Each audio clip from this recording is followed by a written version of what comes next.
I do remember a very memorable trip that he and I made.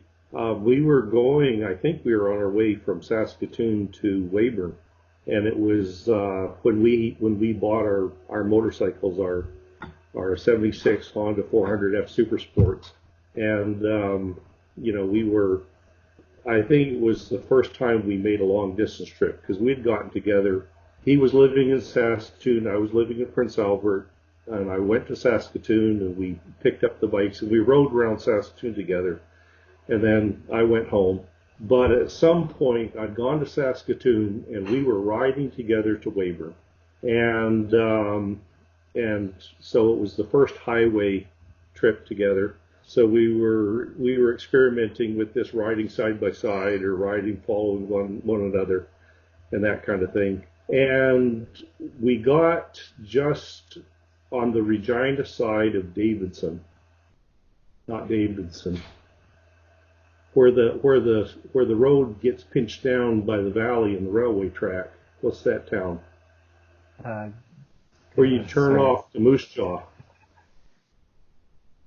Anyway, Chamberlain. Chamberlain, Chamberlain. yeah. I think we were either just east or west of Chamberlain. I don't remember which, or north or south, whichever it is. And Walt got a flat tire, Ooh. and it was after dark.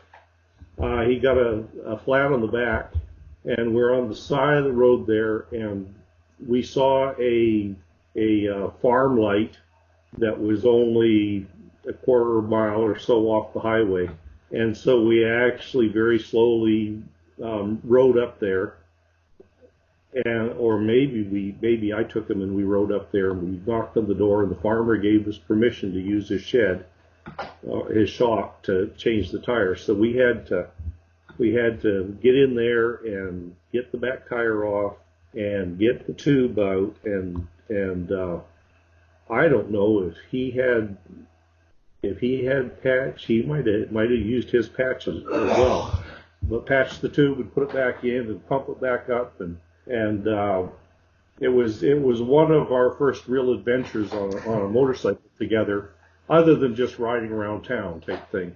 Yeah, no Um, kidding. did that kind of thing. And I've had a couple flat tires on the road since then, but that was back in the day when we didn't have enough money to do anything other than fix it ourselves. So you couldn't rely on roadside assistance or Right. call a truck or nothing like that, because we certainly couldn't afford it. Um,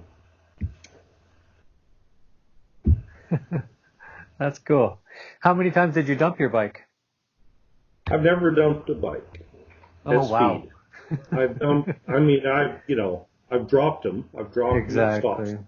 You pull up and you put your foot down a pothole and down you go, or you put your foot down on gravel. And Yeah. I've dumped it on sand in the driveway in Prince Albert or something like that. Yeah. But I've never dumped a bike at speed, so haven't had that I pleasure yet.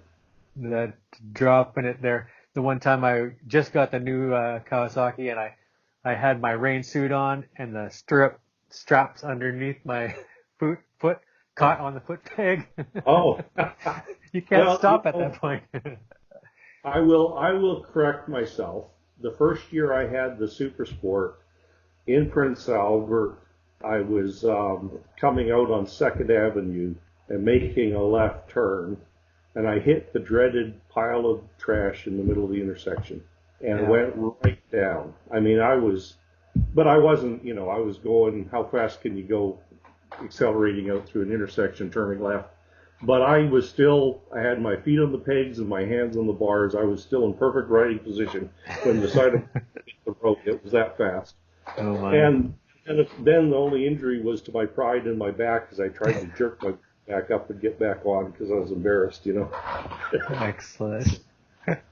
But so I guess I have technically dumped the bike speed. Yes, I think that counts. But nothing like watching Walter go down on the Candle Lake Road. We were doing 60 or something, and he went down coming out of camp. Wow. Um, we had ridden up there, and both of us were working, so we couldn't attend camp. But we got a day off, or it was Saturday or something like that. And when we left Bell Sunshine, Dave Bell. Dave Bell wanted ride to town, so he was riding on the back of my bike, and so we got out on the Candle Lake Road, and we slowly we were going faster and faster until we were up to like 55 or 60, and then all of a sudden Walt just went and he's gone.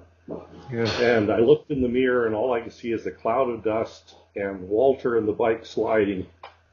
And he had, the week before, he had bought that yellow leather jacket, and he had bought the Bellstar helmet.